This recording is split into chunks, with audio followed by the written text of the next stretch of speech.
Welcome back to the Crochet Crowd. So it's my friends over at yarnspirations.com. Today we're going to work with Bernat Alize Blanket Easy and making the Easy Ripple Blanket. Now the ripple is one of the most popular projects in knitting and crochet to create the up and down motion, and you can also do it with your Bernat Alize Blanket Easy. So the project asks you to get 9 balls complete. So 3 balls of one color, 3 of another, and 3 of a final color. Of course, if you'd like to make it your own particular style and make it all one color, just grab 9 balls of your Blanket Easy yarn in order to play. You don't need any tools other than a pair of scissors at the end, and you'll also just need your fingers and maybe a tapestry needle to hide in the loose ends at the end. So I'm going to just take you through the pattern really quickly, and then we're going to get started. Today you just need your fingers in order to play. So here's the pattern, and there's a lot of words to describe something that's very simple. This product needs a lot of words, but once you see it done, you'll see that it goes pretty quick. So you're going to notice that it's going to go in the up and down motion. It's saying to use 85 starting loops. Now if you would like to change the size of this blanket, it's in sets of 14. So use 14 loops and then another 14 and then another 14 and another 14, and when you're satisfied, then you just add one more loop at the end in order to keep the balance. I also worked it out that each one of these sections that you see here, so one just a chevron, equals 9 inches. So if you'd like to change the size of it, if you keep it in sets of 14, you'll notice that you can get another 9 inches across. So it's recommending that, but the blanket that you see here is 55 inches across by 65 inches tall. Again, you can change the colors.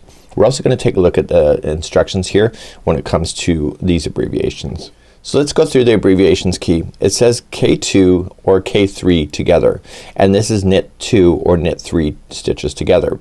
So this comes into play in row number 2, but let me explain row number 1 and why it's so big. So row number 1 is the foundation row, and it's from here all the way here, and I know that's a lot of words, but once you see this done, it's going in the up and down motion. It's trying to give you as much detail as possible in order to do it.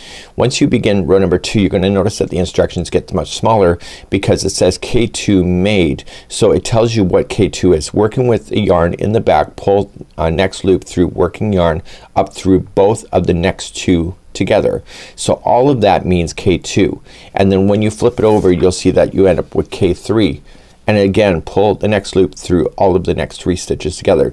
So as you become more familiar with this pattern, you're going to notice that these abbreviations simplify it in the way that it's done. But of course I'm going to show you how this is done here on camera. I am going to take my time, so if you feel I'm going a little slow, just fast forward me, and let's begin to try with your Bernat Alize Blanket Easy. Okay, the first thing we need to do is we need to get ourselves set up. So you need to do 85 loops. So you just individually count them. If you would like to change the size, which I'm gonna do 2 sets of 14 for this, so it's a smaller sample. So you just need to count out 85 loops if you'd like to do it like the pattern. In my case, I'm gonna do sets of 14. So I'm just gonna say 1 loop, 2, 3, 4, 5, 6, 7, 8, 9, 10, 11, 12, 13, and 14. So this here is 1 chevron. So if you did this, that's what that is. So I have 14, and then I'm gonna do another set of 14 because I promised I was gonna do 2 sets. So starting in the next loop, so 1, 2, 3, 4, 5, 6, 7, 8, 9, 10, 11, 12, 13, and 14. So there is my second set, and we have to add one more if you're doing a customization. So you add this loop. So what I'm just gonna do is get myself just set up. I'm just gonna lay it down so I keep an eye on it because I'm teaching you, and what you don't have to do that, but what I want to do is that take my time going across using the remaining of the yarn. You'll notice that the yarn is on the starting is on my right hand side. So when you finish, then you should be starting from the left going to the right, and if you're not sure about that, just look at the instructions. That's what it says to do. So we're gonna take our time going through the next section. So let's see if we can do it together. So as we begin the outside, what's gonna happen is that we're gonna put the first 2 loops together, and then what we're going to do is then the next 5 loops in a row will each be knit. The next loop then we'll have 3 loops put into it so that it expands, and then the next 5 loops will have 1 into each, and then the next loop, what's gonna happen is that we are going to put this one, and this one into the same loop to bring it together. And what this is doing is it's working in sets of 5 going up, 5 going down, and we just have to worry about the bottoms and the tops. Let's begin. Okay, let's begin. This was the final loop, so this would be your loop 85. So what I want to do is that I want to take the next loop that's available to you that's working towards the yarn strand, and I want you to put it in a way that makes sense. So I want you to put it going off into the right hand side. The reason why is that we're gonna pick up these loops and we're gonna drag it through these loops, and it's easier if it's in front of it, and you'll find yourself being a lot faster. So let's begin, and you're going to just start off with your 85 loops. So I've just taken this down, and I want to put the 85 and the 84, the next loop available to you. This is the working one that we want to go. Put them together and put the next loop that's going to the yarn ball through those two from the backhand side, from the back side coming forward. What this is doing, it's doing a decrease. Okay, so you're gonna put those two together. Now what we're going to do is the next 5 in a row will each be one loop going through. So let's start doing that, and we're just going to take the next loop and bring it through the back side. So 1, count it. You really have to count the first time through, and then you're gonna do 2,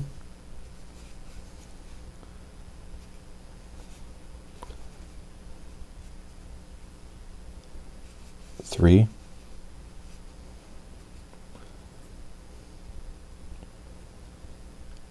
4,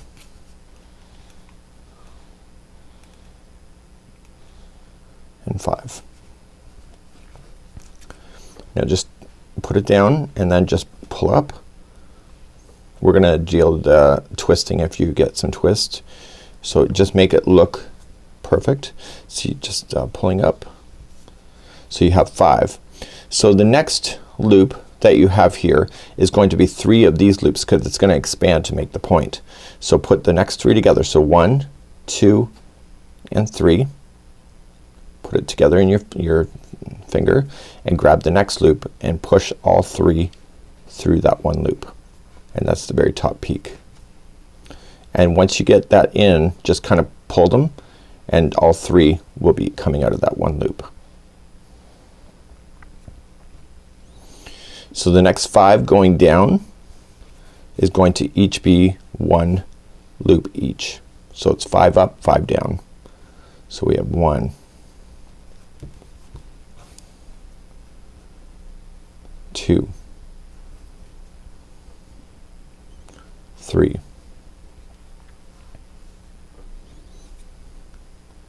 4, and 5. Okay, so we're at the bottom now. So the next 3 loops here on the working one, we want to put it together. So just stack them with each other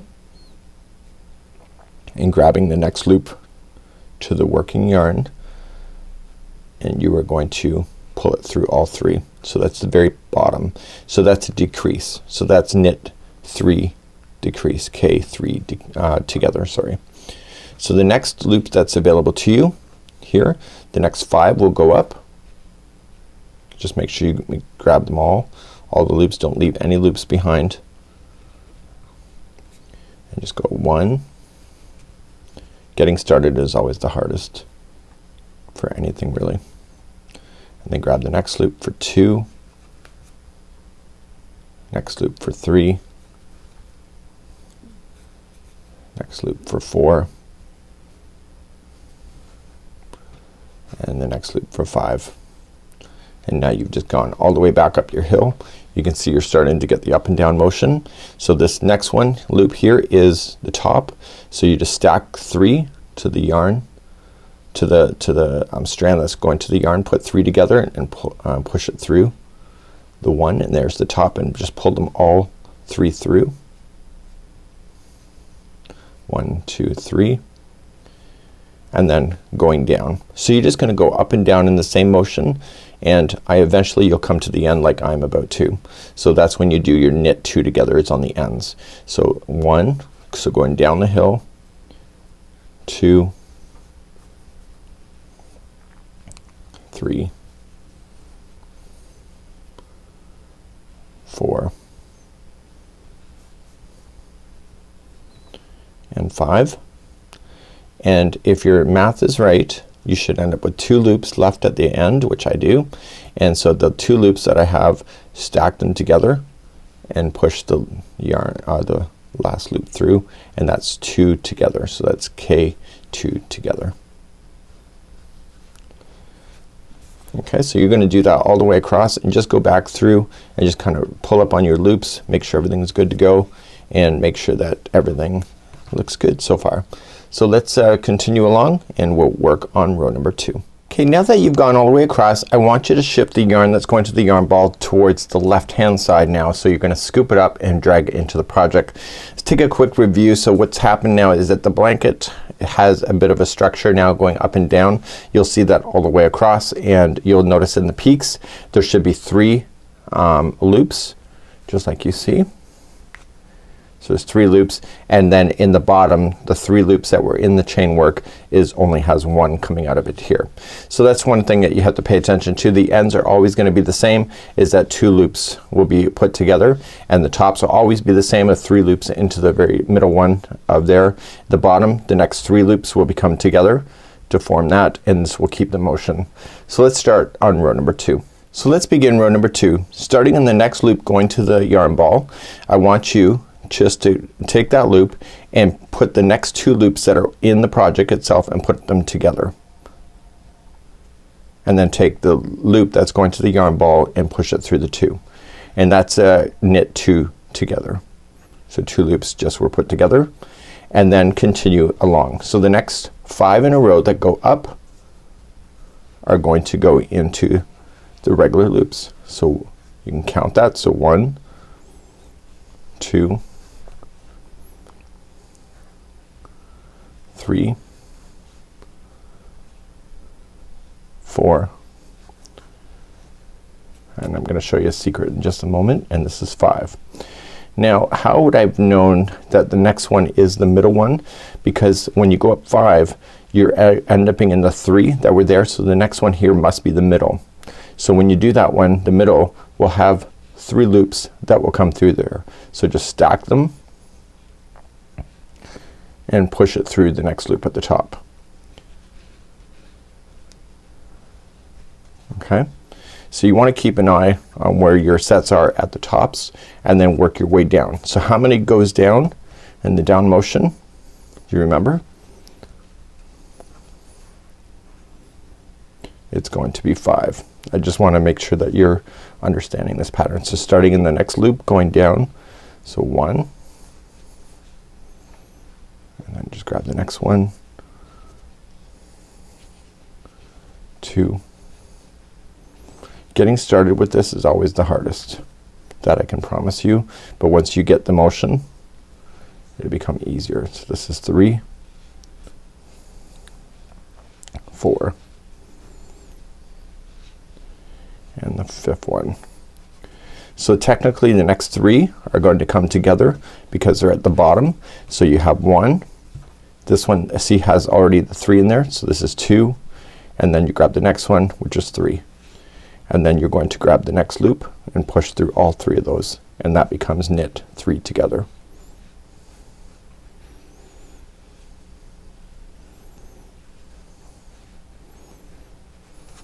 There you go. So now we're gonna go up. So do you remember how many is to go up? If you said the number 5, that's right. So starting in the very first loop that's available to you, so 1, next one 2, 3,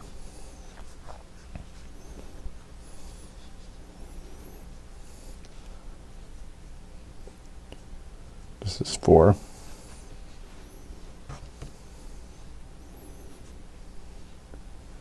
and this is 5. What you want to pay attention to is to make sure that none of these loops are twisting on you. So this one, see how it looks twisted? So you just can undo that one and fix it.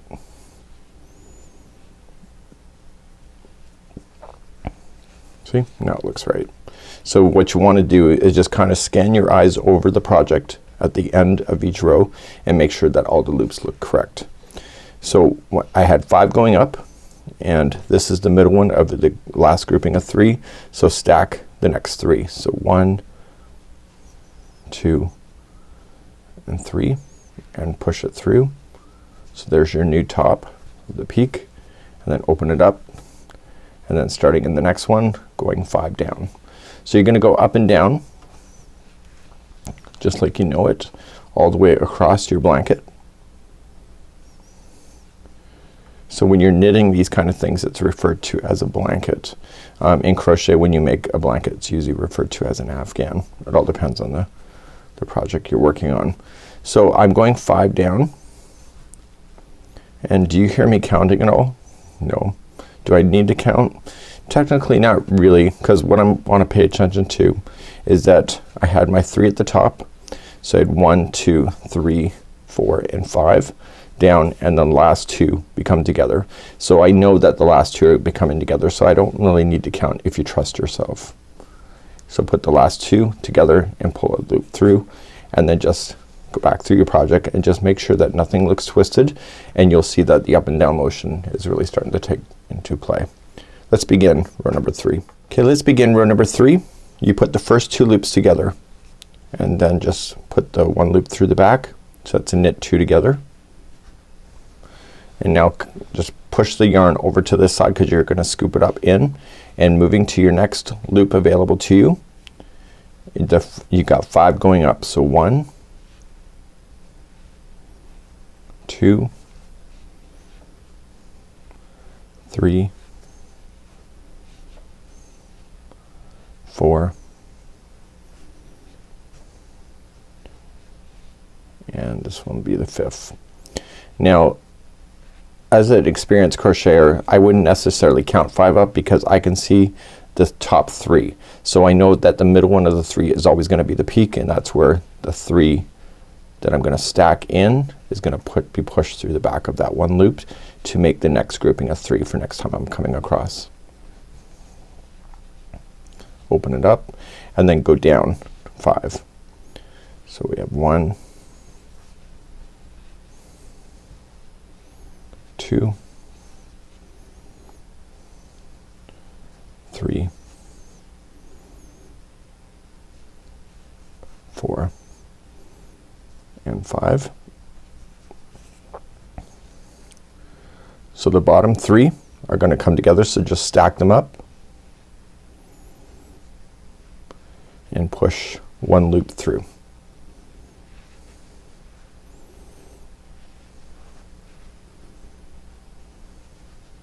It's gonna be a nice tight thing through.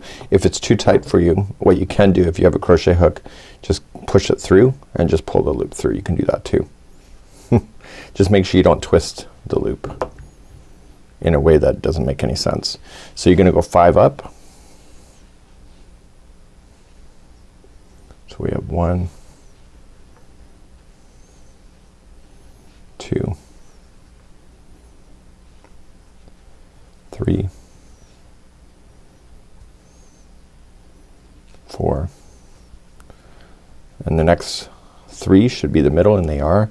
So this is the 5th one. So the next one should be the top of that peak, and it is. So you're gonna push and stack 3 loops together and push it through that one.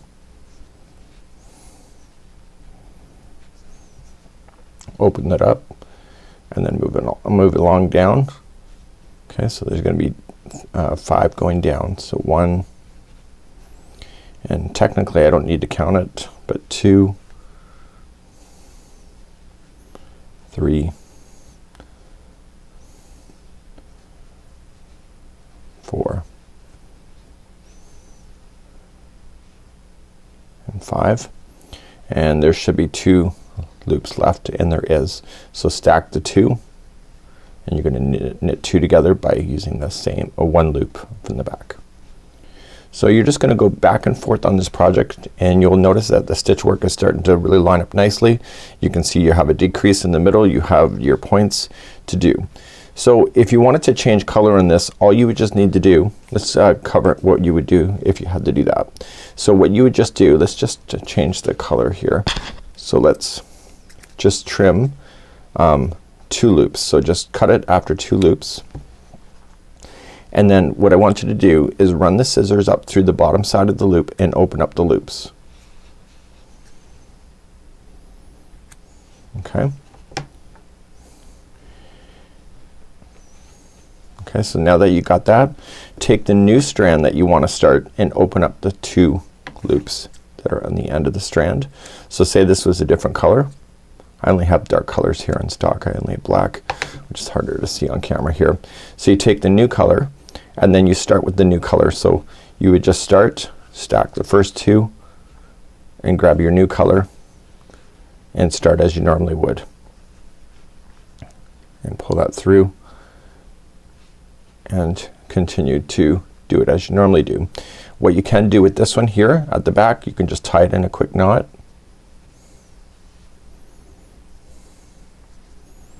And then that puts it together. And then all you just have to do is just put it onto a tapestry needle. And then just weave it into the back side. So just dragging it through the stitch work on the back. Try not to go in the front side and just hide it. So go in once. It's not a very long strand, so you don't waste much. And then 2. And then 3. And you'll do that with both of the strands that you have.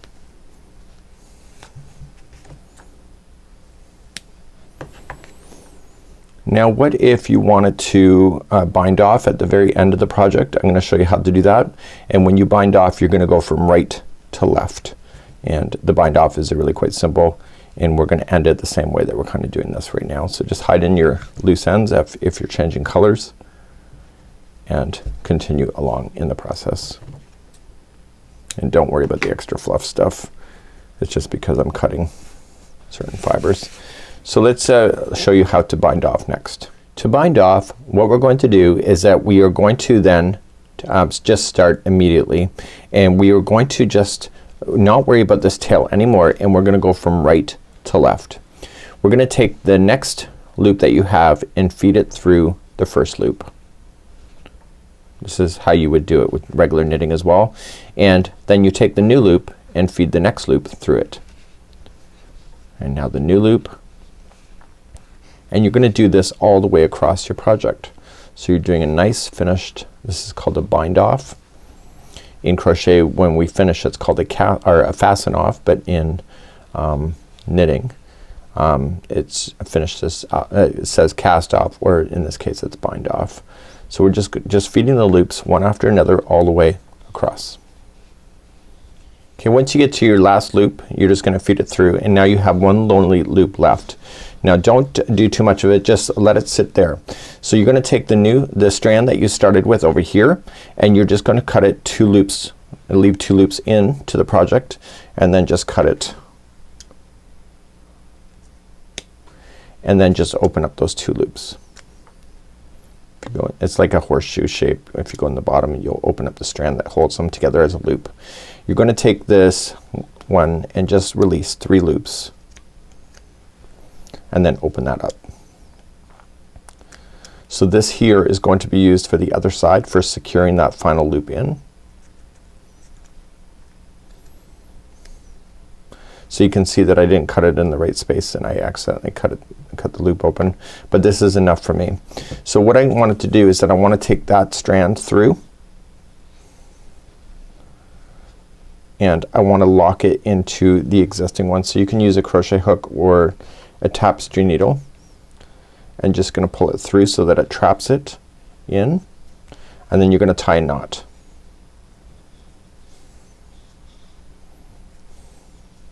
And like I showed you before, you want to throw the tails through a tapestry needle and then just weave them into the project. So just grabbing your tapestry needle, just drag those in and out a total of 3 times. So that side's in once you've got that done. This side here, because you've opened it, you're just gonna take it through a tapestry needle, and again just drag those through the underside. So the underside looks like complete knitting, and you're just gonna drag it through the stitch work. So just drag it through 3 times. So 1, 2, and 3. And once you have it in 3 times, it should be good to hold. And that would be how you would complete that. So you just have to change your colors as often or as little as you wish. And this would be how you would do the Bernat Alize Blanket Easy Ripple Blanket. And this is a really neat idea, and I think that you'll enjoy it at the same time.